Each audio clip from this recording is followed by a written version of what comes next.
안녕하세요. 더 나은 피부를 위한 더마솔루션 더솔의 구원선 원장입니다. 오늘의 주제는 먹는 여드름 약 중 피지 분비 줄이는 약으로 유명한 이소트레티노인에 대한 리뷰입니다. 먼저 상품명인데요. 상품명으로는 트레틴, 이소티논, 트레논, 노아큐탄 등이 있고요. 이 약들은 모두 성분이 이소트레티노인으로 동일합니다. 약 모양은 다홍에서 분홍색을 띠는 작은 캡슐 형태입니다. 효과가 나오는 시기인데요. 첫 번째 효과는 피지 분비 억제와 모공 막힘 완화입니다. 약을 먹은 지 빠르면 2에서 3주 정도 되면은 피지 분비가 조금씩 줄어들기 시작해서 보통은 약 먹은 지 2개월에서 3개월 정도가 되면은 본인이 체감을 할 정도로 피지 분비가 많이 줄어들게 됩니다.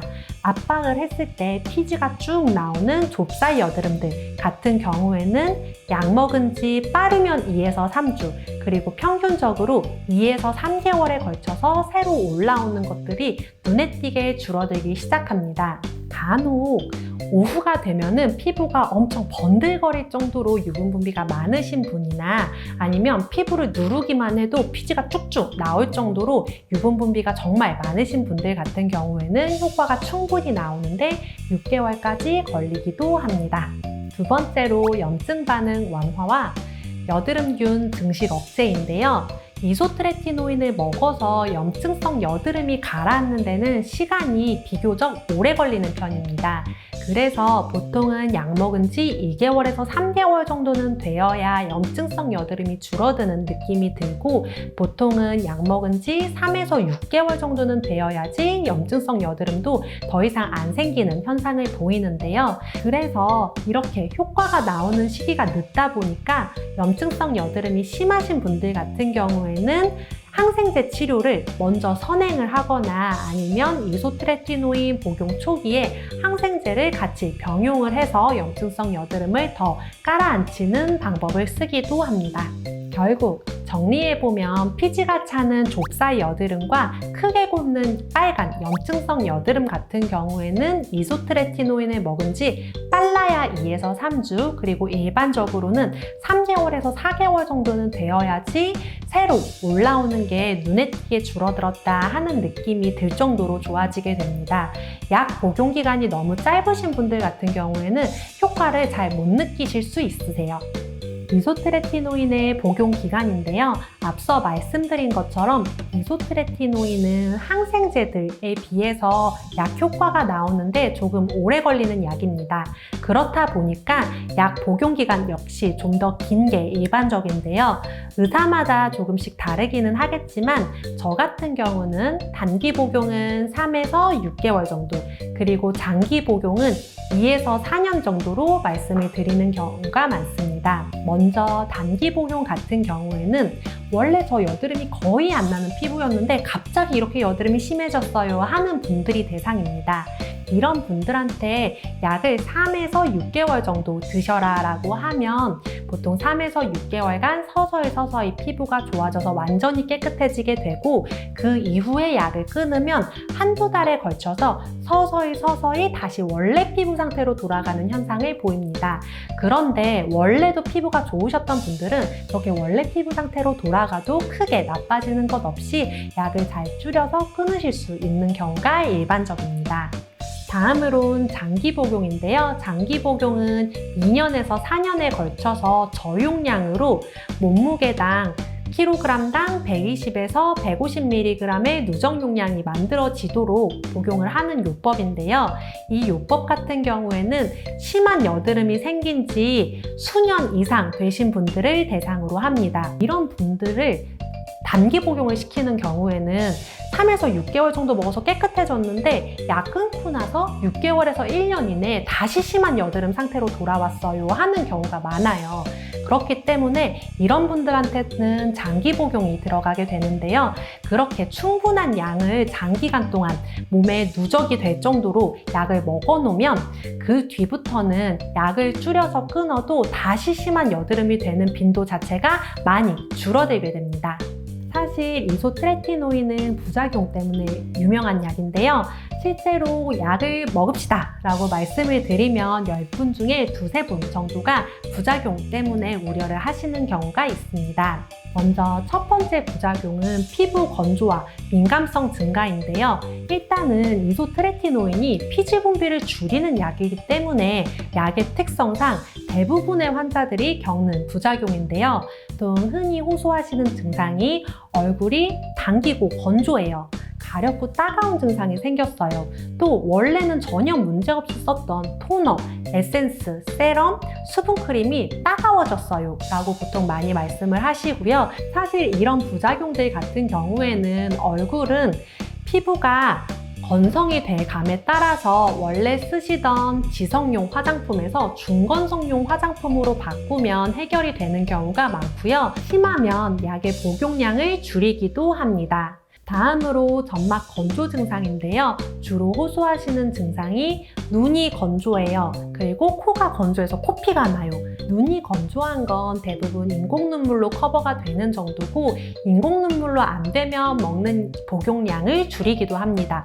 그리고 코피가 날 정도면 복용량을 줄이는 게 맞고요. 그리고 목감기가 걸려서 목이 계속 아픈 경우에는 일시적으로 약 복용을 중단하기도 하고 약 복용량을 줄이기도 합니다. 세 번째로 탈모인데요. 약 복용하는 시기가 10대 후반에서 20대 초중반까지는 이 부작용을 호소하시는 경우가 드뭅니다.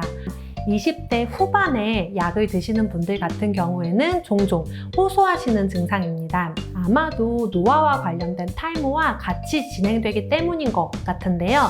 보통 이분들이 하시는 얘기를 들어보면 머리카락이 전보다 얇아진 것 같아요. 그리고 머리에 힘이 없어요. 그리고 중간중간에 두피 하얀 부분들이 보여서 탈모가 생긴 것 같아요 라고 보통 말씀을 하십니다. 이 부작용 같은 경우에는 만약에 딱 봐서 어차피 머리가 풍성하신 분이다 하면은 고민할 게 없지만 머리가 좀 아슬아슬한데 약을 복용을 해야만 하는 상황이다 하면은 보충제를 같이 먹으면 크게 느끼는 거 없이 잘 넘어가는 경우가 많습니다. 네 번째, 근육통, 관절통, 피로감인데요. 이 부작용 또한 청소년기나 20대 초중반까지는 잘 호소하시는 증상이 아니지만 20대 후반에서부터 약을 드시는 분들은 종종 느끼는 증상입니다. 그렇기 때문에 어차피 심한 여드름이라서 약을 복용해야 하는 상황이면 한 살이라도 어릴 때 차라리 약을 먹기 시작하는 게 이런 부작용들이 좀 적은 경향을 보입니다. 다섯 번째로 간 수치 상승, 고중성지방 혈증 등 혈액 검사상의 이상인데요. 이 부작용 때문에 약을 복용한 지 3개월에서 4개월 정도 됐을 때 한번 피검사 해보는 것을 권해드립니다. 일단 이 부작용은 뭔가 심각하게 나빠지기 전까지는 증상이 없습니다. 그렇기 때문에 확인차 내서라도 피검사를 해보는 것이 좋고요. 그 다음에 이런 부작용들 같은 경우에는 약 복용한 지 2개월에서 3개월 정도 됐을 때 나타나는 경우가 흔합니다. 그리고 3개월 정도 됐을 때 피검사에서 별다른 이상이 없으면 그 이후로도 약 복용에 변경이 필요한 유의미한 검사상의 이상이 생기는 경우는 드뭅니다. 그렇기 때문에 환자와 의사에 따라서 3개월 이후 피검사는 하시는 분들도 있고 국가건강검진으로 대체하는 분들도 많습니다.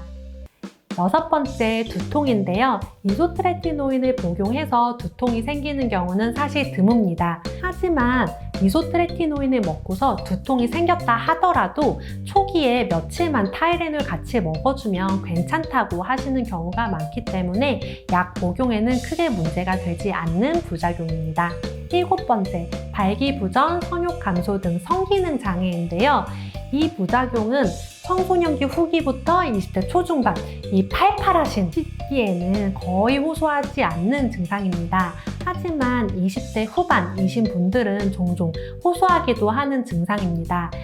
그렇기 때문에 20대 후반에서부터 약을 먹는 경우에는 일단은 현재 여드름이 정말 심한지, 그리고 아까 탈모와 그런 육체 피로감이나 관절통, 근육통, 그리고 이런 성기능 장애가 생길 가능성을 감수하고서라도 약을 먹어야 할 정도인지를 조금 고민하신 다음에 약 복용 결정을 하시는 게 좋습니다.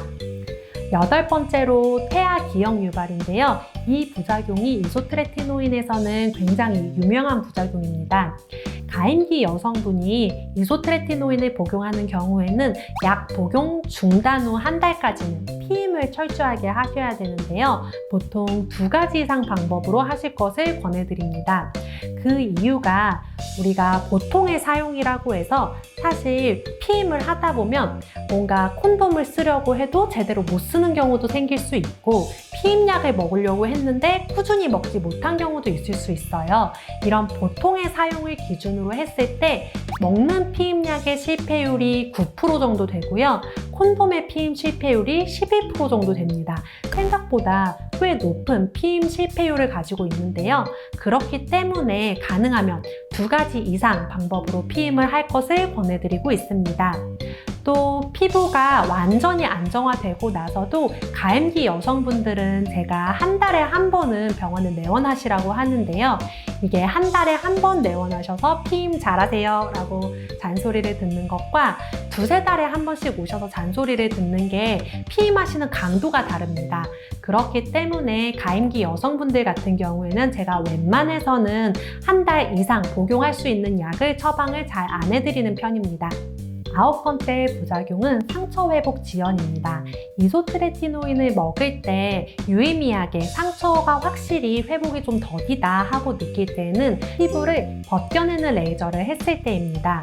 그래서 프락셀 레이저를 이소트레티노인을 먹는 중에 너무 자주 하거나 너무 강하게 하는 경우에는 피부가 점점 빨개지고 가렵고 따갑고 예민해져요 라고 보통은 말씀을 하시는데요. 그렇기 때문에 이소트레티노인을 복용하는 중에는 그렇게 피부를 벗겨내는 레이저를 너무 자주 또는 너무 강하게 하지 않는 것이 좋습니다. 또 수술을 계획하시는 분들 같은 경우에는 수술할 때 손상 정도에 따라서 집도의 선생님이 이소트레티노인을 잠시 중단하자라고 말씀하실 수 있어요.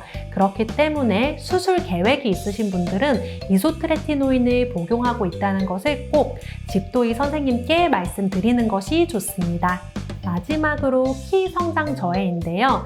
사실 아직까지 의학계에서 이 부작용에 대해서는 찬반 논란이 많기는 합니다. 하지만 10가지 부작용 중에 하나로 꼽은 이유는 일생을 통틀어서 봤을 때 키가 성장하는 시기는 매우 한정적입니다. 그렇기 때문에 혹시라도 그 시기에 키가 덜 자라서 후회를 할 거라면 차라리 약을 안 드시는 게 나을 수 있습니다. 그래서 청소년기 같은 경우에 여드름이 아주 심하더라도 키가 좀 더 자랐으면 하는 바람이 있으면 약 복용을 하지 않고 최대한 관리랑 여드름 치료로 끌고 나가는 경우가 많습니다. 그 밖에도 물론 이소트레티노인은 화면에 나오는 것과 같이 엄청나게 다양한 부작용을 유발할 수 있습니다. 하지만 앞서 말씀드린 10가지 주요 부작용 외에는 매우 드문 경우들이라 횡단보도를 건너면서 내가 설마 차에 칠까? 하면서 걱정하지 않듯이 만약에 이소트레티노인을 복용해야 하는 상황이면 이런 부작용들이 다 나한테 생기지 않을까? 하면서 걱정하실 필요는 없다고 생각합니다. 약값은 대략 한 알에 1,000원 정도인데요. 이게 비급여 약물이다 보니까 약국에 따라서 다소 차이가 있을 수는 있습니다. 보통 한 달을 기준으로 보면은 약값은 2만 원대에서 4만 원대 사이가 되는 경우가 많기 때문에 약 가격 자체가 크게 부담스러운 약물은 아닙니다. 오늘은 여드름 치료의 대표적인 약인 이소트레티노인에 대해서 알아보았는데요. 사실 이소트레티노인 복용이 필요한데 말씀을 드리면 조금 주저하시는 분들이 있기 때문에 오늘 내용이 다소 우호적으로 비춰질 수 있어요. 하지만 저는 제약사 스폰은 전혀 받지 않았습니다. 그냥 그런 걱정을 하시는 분들 때문에 이 영상을 찍은 거고요. 사실 저는 의사들 중에 이소트레티노인을 좋아하는 축에 속합니다. 그런데 제가 현재 이 상황에서 이소트레티노인은 정말 아니에요 라고 말씀을 드리는 경우가 있다면 그건 정말 아닌 경우이기 때문에 조금 받아들여 주셨으면 좋겠습니다. 오늘 영상도 재밌고 유익하셨다면 좋아요와 구독 부탁드립니다.